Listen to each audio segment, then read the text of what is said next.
Assalamualaikum warahmatullahi wabarakatuh.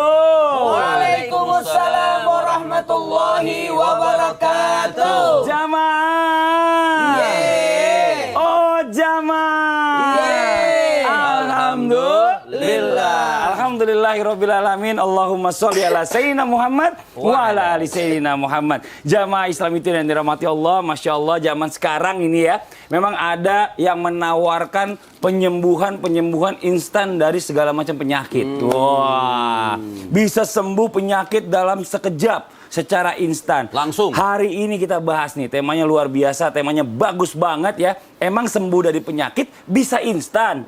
Bisa nggak, Quinsa? Bisa nggak? Bisa nggak sembuh dari penyakit? Instan. Emangnya mie yang instan? Iya, iya. Nah, perkenalkan dulu dong, Quinsa. Ini, coba, halo, assalamualaikum, Quinsa. Assalamualaikum. Ini namanya siapa ini? Kok besar sekali sih?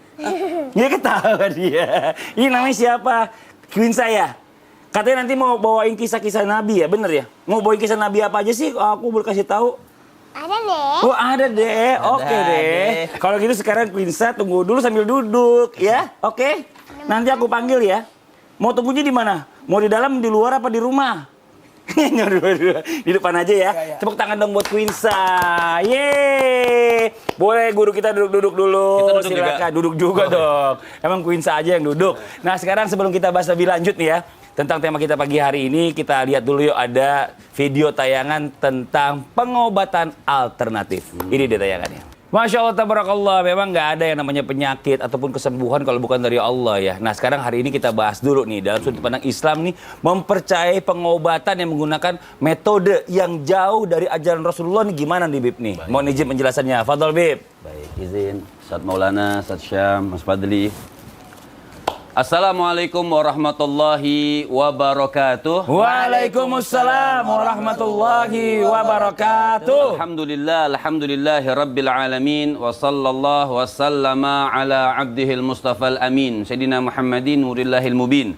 Al-hadi ila siratihil mustaqim dhil khuluqil azim wa nahjil gawim. Allahumma salli wa sallim wa barik alaihi wa ala alihi wa sahbihi. Wa man sara fi darbih amma ba'd. Bicara tentang pengobatan. Tentunya ada contoh atau tidak sih kalau yang dikatakan seperti orang-orang dikatakan Mas Fadli tadi instan sembuhnya, langsung sembuh. Tapi memang ada orang-orang sebenarnya pilihan kalau memang tata caranya betul, tata caranya sesuai syariat. Ada gak contohnya? Ada. Seperti di zaman Imam Ahmad bin Hambal. Imam Ahmad bin Hambal ini adalah murid daripada Al-Imam Syafi'i radhiyallahu taala anhum wa ardahum. Ketika Imam Ahmad bin Hambal seorang wali atau seorang yang berilmu, yang mumpuni, yang sudah tidak diragukan lagi keilmuannya, termasuk kepandaian, kehebatan, Imam Ahmad bin Hambal ini juga ahli mengobati. Masya Allah. Nah, Imam Ahmad bin Hambal pernah suatu saat ada utusan dari raja. Utusan dari raja datang kepada Imam Ahmad bin Hambal. Namanya Al-Mutawakkil. Orang yang diutus ini bilang sama Imam Ahmad bin Hambal, pesan daripada raja bahwa dia punya pembantu ini sakit. Ada kayak orang zaman sekarang apa Mas Fadli? Kerasukan. Oh, kesurupan. Kesurupan. Cuman orang sekarang ini kesurupannya beda. Dia masih kenal warna duit. Oh iya benar. Iya. Masih kenal. Jadi datang kepada Imam Ahmad bin Hambal minta tolong. Jadi Imam Ahmad bin Hambal bisa meruqyah. Imam Ahmad bin Hambal juga bisa mengobati jarak jauh. Nah, di antaranya tadi seorang ini datang kepada Imam Ahmad bin Hambal, utusannya namanya Al-Mutawakkil ini ngomong sama Imam Ahmad bin Hambal, wahai Imam, apa sih namanya pembantu raja yang perempuan disebut apa tuh? Dayang. Dayang. Ya, ada kemasukan kayak kesurupan gitu. Kemudian kata Imam Ahmad bin Hambal, nggak banyak ustazan yang diambil oleh Imam Ahmad bin Hambal, suruh titip sama itu Mutawakkil sendal Imam Ahmad bin Hambal. Sendalnya, ya. Sendalnya dituliskan sendal itu pakai daun korma itu buat ngikat kakinya. Kata Imam Ahmad bin Hambal, kamu serahkan sendal ini di sebelah dayang-dayang tersebut. Pulang Al-Mutawakkil ini bingung raja, kok cuman sendal doang? Imam Ahmad bin Hambal di rumahnya, kok cuman sendal doang? Bilang sama pembantu itu, diajarin Mutawakkil ini sendalnya Imam Ahmad bin Hambal. Imam Ahmad bin Hambal berpesan, kau mau keluar tidak dari dayang-dayang ini atau kau ditampar dengan sendal Imam Ahmad bin Hambal. Langsung dengan bahasa jinnya itu keluar dari mulutnya itu mengatakan, oh kalau itu sendal Imam Ahmad bin Hambal, saya harus keluar sekarang juga. Langsung detik itu juga sembuh. Masya Allah. Instan. Jadi kalau ditanyakan ada atau tidak? Ada. Ada, tapi yang sesuai dengan syariat. Masya Allah. Terima kasih banyak Habib atas penjelasannya. Nah sekarang kita lanjut nih buat jamaah Islam itu yang ada di rumah ya. Saya akan kembali mengajak menyaksikan sebuah video tayangan tentang pengobatan yang sekarang lagi viral nih. Ada pengobatan dari Ibu Ida Dayak ya. Yang rame banget kemarin, sempat rame orang, saking banyaknya orang dibatalkan. Karena kalau mau nyembuhin hari itu 4 hari kayaknya nggak bakal kelar, tiap hari di situ terus, nggak pindah-pindah. Ini dia tayangannya nih. Masya Allah luar biasa ya, orang yang punya kelebihan kayak gini nih. Ya kita lihat Ibu Ida ini kalau nggak salah memang agamanya juga Islam, Muslim dia ini, Masya Allah luar biasa. Dan dia baik banget pengobatan ini dengan tidak pakai harga yang mahal, hanya beli obat minyaknya aja diolesin tuh, orang dibantuin disembuhin sama dia. Nah tapi zaman sekarang ini kan banyak juga nih ya kita bicara masalah tentang pengobatan-pengobatan yang menggunakan unsur-unsur kemusyrikan. Nah bagaimana respon Nabi nih dalam zamannya ya ketika pengobatan-pengobatan ini menggunakan unsur-unsur kemusyrikan. Kita coba tanya guru kita Ustaz Syam nih. Ustaz Syam, tafadhol Ustaz Syam. Baik, bismillahirrahmanirrahim. Tabi guru kuat Muhammad Ustaz Maulana Mas Fadli serta guru-guru kami yang dimuliakan Allah Subhanahu wa taala.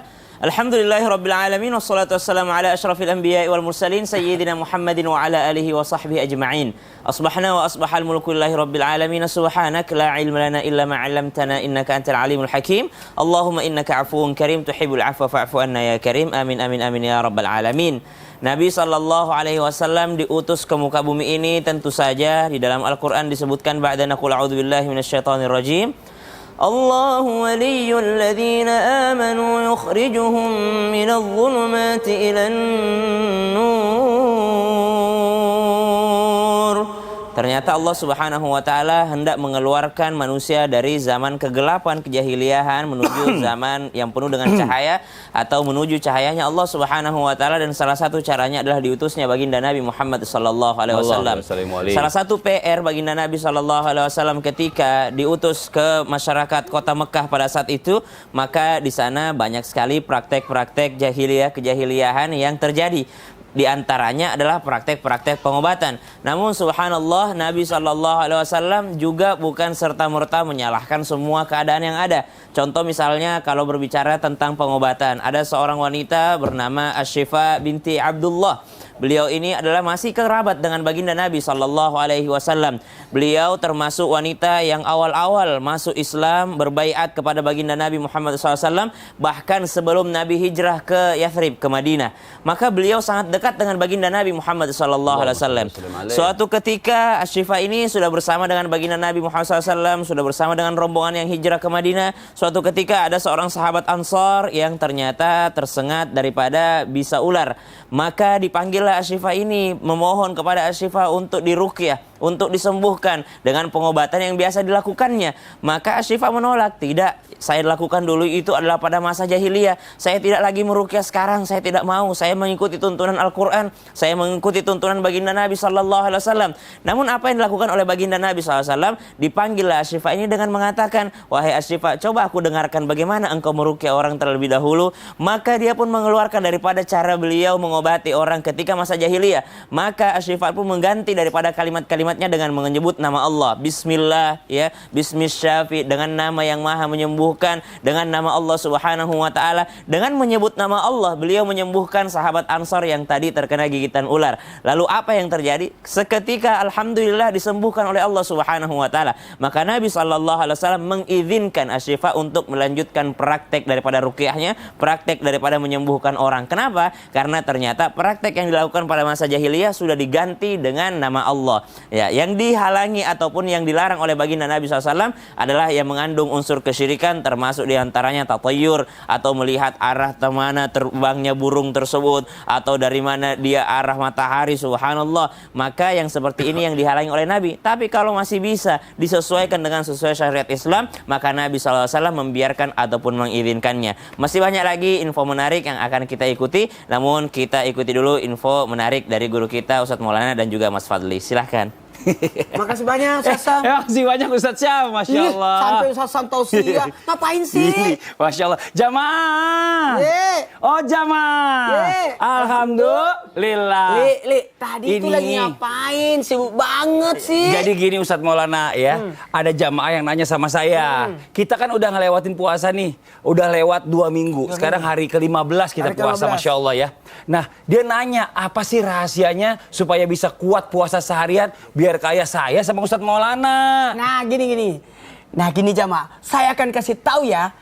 Itu karena kita selalu bersyukur jamaah. Masya Allah, bener banget jamaah. Bersyukur alias, nah ini dia. Beri susu 7 kurma jamaah. Saya dan Ustadz Maulana ini selalu rutin minum susu steril yang ada kurmanya selama puasa. Apalagi kan nutrisi susu aja atau nutrisi susu steril aja udah bagus. Banyak gizinya. Ditambah nutrisi kurma Ustadz Maulana. Jadi double khasiatnya. Baik untuk jalani puasa. Masya Allah. Apalagi nih ya, 7 kurma itu kan jumlah ganjil yang dianjurkan oleh Rasulullah SAW dalam mengkonsumsi kurma. Masya Allah. Berarti kita mengikuti sunnah Nabi. Bener Ustadz. Nah ini buat Ustadz Maulana. Aduh, makasih banyak, Mas Yang ini buat Fadli. saya. Gimana kalau kita minum dulu nih jamaah ya sebelum imsak. Yuk Ustadz yuk. Bismillahirrahmanirrahim. Masya Allah, tabarakallah. Bismillah.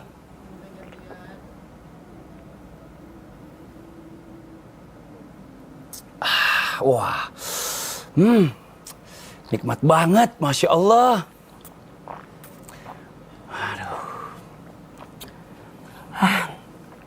Alhamdulillah, enak banget.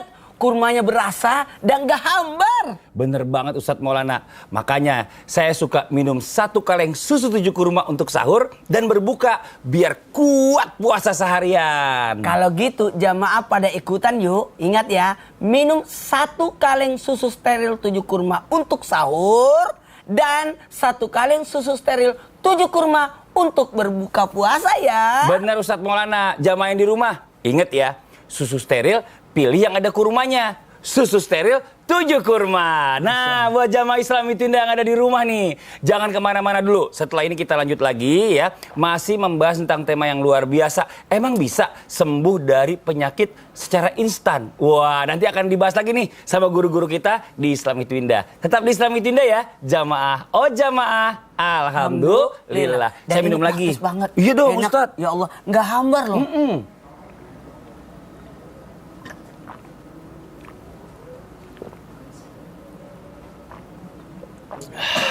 Masya Allah nikmatnya.